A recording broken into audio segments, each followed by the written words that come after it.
Hello everyone. So this is day 2 of Navratri. Happy Navratri to you all.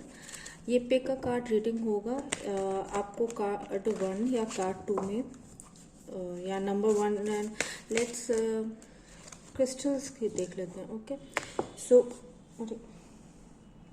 हाँ so the first one is citrine. Okay this is the first crystal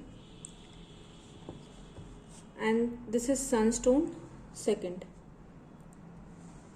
Think you all can see. तो आप इन दोनों में से कोई भी crystal को pick कर लीजिए. अब इसमें ये है कि इस बार थोड़ा अलग करते हैं. अगर आपके पास आपका कोई क्वेश्चन है तो you can see it according to that. अगर कोई क्वेश्चन नहीं है, जस्ट एक गाइडेंस लेना है, तो आप उसके हिसाब से भी देख सकते हैं. Either way you feel comfortable. So जिन लोगों के मन में क्वेश्चन है वो लोग पहले मन में अपना क्वेश्चन को सोच लीजिए, 3 बार रिपीट कर लीजिए and then choose any one of this crystals. So first we will take out card for this first crystal, that is citrine. Okay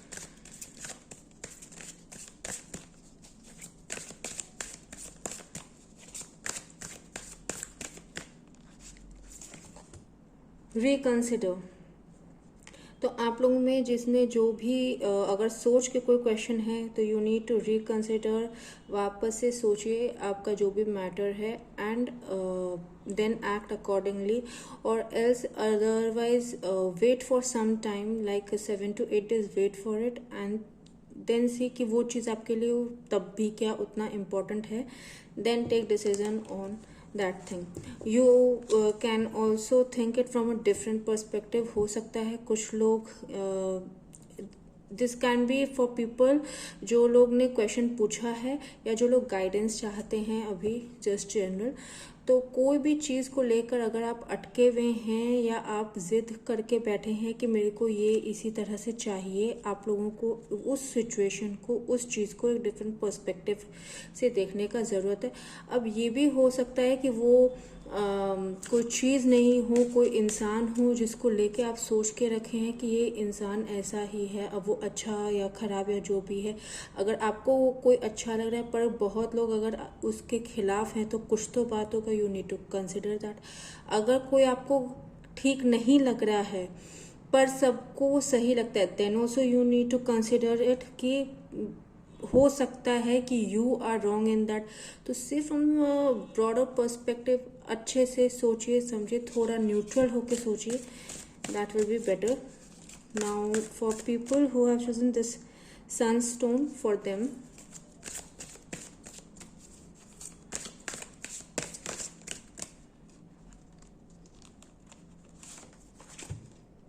opportunity. Nice.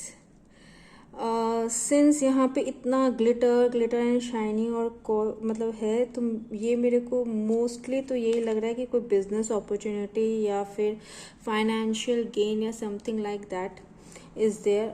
ये लेकिन कोई भी अपॉर्चुनिटी हो सकता है. कोई अगर किसी कंपटीशन में जाना चाहता है पर उसका नाम उसमें नहीं आया है and may be last moment में जिस तरह से वाइल्ड कार्ड एंट्रीज होते हैं वैसे आपका नाम आ जाए. It can be anything. Opportunity आप अपने हिसाब से देख लीजिए. जॉब अपॉर्चुनिटी हो सकता है, करियर अपॉर्चुनिटी हो सकता है, कहीं कोई जगह चेंज करना हो, या आप बहुत टाइम से कहीं पे स्टक हैं, आपको शिफ्ट करना है, ये प्लेस शिफ्ट करना है या फ्लैट शिफ्ट करना है, but you are not getting a nice location और एनीथिंग. वो अपॉर्चुनिटी आपको दिख सकता है अचानक से, विदाउट एनीवन टेलिंग यू. आपको खुद से वो अपॉर्चुनिटी दिख सकता है, ऐसा भी हो सकता है. सो टेक इट जो आपके लाइफ में बैठे उस हिसाब से, परफेक्ट बैठे उसके हिसाब से आपको ये इस रीडिंग को लेना है. अब एक चीज़ और है कि इस अपॉर्चुनिटी को खुले दिल से एक्सेप्ट करिएगा. एंड ये भी हो सकता है कुछ लोगों के लिए कि ये कुछ वैसा नहीं हो जैसा आपने सोचा है, but may be this will in the long term it might be much better than what you thought. मतलब कि आप सोचिए कि एक पर्टिकुलर अपॉर्चुनिटी आपको चाहिए, इससे मेरे को ये गेन्स हो जाएगा इन फ्यूचर।